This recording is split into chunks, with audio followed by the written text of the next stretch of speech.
Hey folks, it's Uncle Jay. Well, it seems our new president is having some growing pains as he attempts to step into the shoes of the commander-in-chief.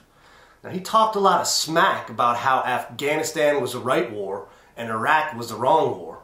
Matter of fact, he even had to change his website from where he had claimed that the surge had failed.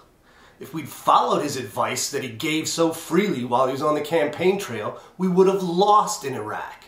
Now he's faced with sitting in that chair and trying to raise up and do the job. Let me tell you a little story. The first Special Forces team room I ever walked into had a sign hanging over the captain's desk. And that sign said, "Shut up, sir. We'll throw you a pen when we need you to sign something." Now there was a reason for that. An SF team's got 10 enlisted guys with a ton of experience. Then you got a warrant officer with that much more experience, and one captain, the detachment commander. Kind of like the commander-in-chief. Nobody's ever really impressed with the guy sitting in that chair until he's proved himself. Well, that's kind of where you're sitting right now, Mr. President. You've never done anything in your life to impress the military, and you're about to make some life and death decisions that also affect not just our troops, but the security of our nation as a whole. And you seem to be having some second thoughts about all that big talking you did about Afghanistan. You remember? You were going to invade Pakistan if you caught wind of bin Laden.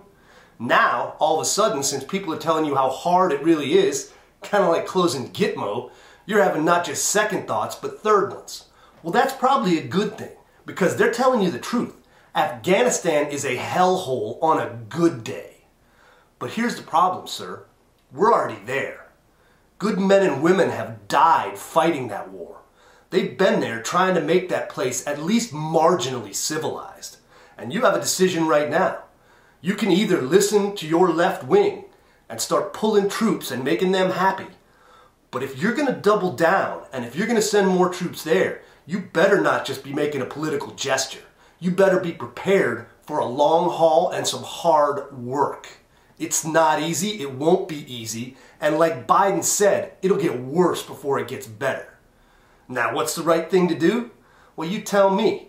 Last time we let those people fester in that area, we lost a couple of pretty tall buildings in New York City, took a chunk out of the Pentagon, and some brave folks managed to knock the fourth plane out of the air and crash it in Pennsylvania. Their next door neighbor has nukes and is falling apart. The whole area is a cesspool that causes a lot of the problems we see around the world. So the right thing to do?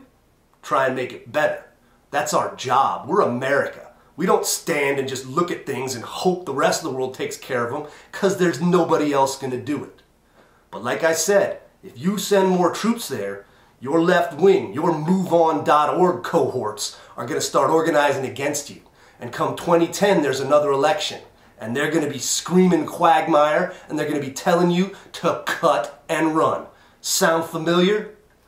Don't you dare use our troops to make a political gesture and cover your ass on campaign promises. If you send more troops to Afghanistan, it better be to win. Because let me give you a second piece of advice, Mr. President. You keep talking about what's the end game, what's the exit strategy. Well, first of all, it's your job to determine what those are. Your job to determine what the mission of the military is. You see, we have civilian control, and you are the civilian in control. So grow a pair and make a decision as to what the end game is. But if you think you're just going to cover a campaign promise by sending a couple more brigades there and then start pulling out, cutting and running as it seemed your nature is, well, don't you fucking dare.